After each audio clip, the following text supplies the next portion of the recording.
بسم اللہ الرحمن الرحیم۔ آج ہمارا حج تربیتی پروگرام کا سبق نمبر 12 ہے، اور اس سبق نمبر 12 کا عنوان احرام کی سنتیں ہیں کہ احرام میں کیا کیا چیزیں سنتیں ہیں۔ سنت کسے کہتے ہیں کہ جن کے کرنے پہ ثواب ملتا ہے اور دین میں اس طریقے کو اچھا سمجھا جاتا ہے، اور بغیر کسی عذر کے بلا وجہ سنت کو چھوڑنے والا بھی قابل ملامت ہے۔ تو اس لیے اب ہم لاکھوں روپے لے کے جا رہے ہیں، تو ہم ان سب سنتوں کا اہتمام کرتے ہوئے ہم حج کو ادا کریں گے انشاءاللہ۔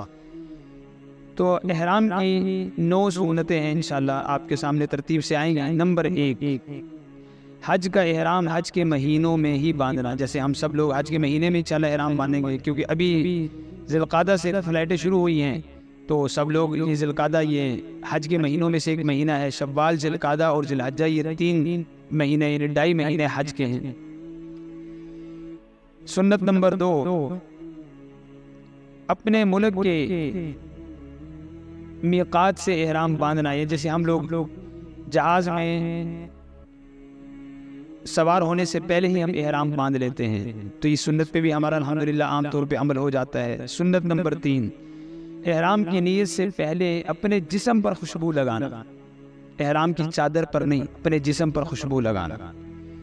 نمبر 4، احرام کے لیے وضو کرنا اور غسل کرنا یہ زیادہ افضل ہے۔ وضو کر لے تب بھی ٹھیک ہے، لیکن غسل کرنا افضل ہے، اور عام طور پہ ہم لوگ غسل کر کے ہی الحمدللہ احرام باندھتے ہیں۔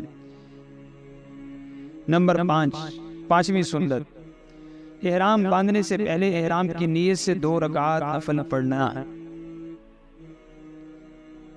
احرام کی نیت سے 2 رکعات نفل احرام کے پڑھنا۔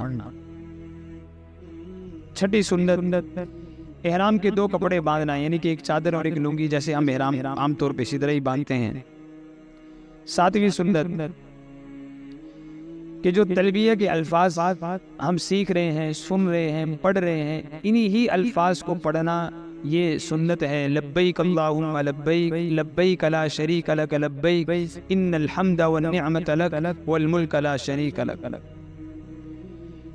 8ویں سنت، کہ جب احرام کی نیت سے جب تلبیہ پڑھے تو بہتر ہے کہ کم از کم 3 مرتبہ یا 5 مرتبہ یا 7 مرتبہ تلبیہ پڑھیں، ایک سے زائد تلبیہ پڑھیں۔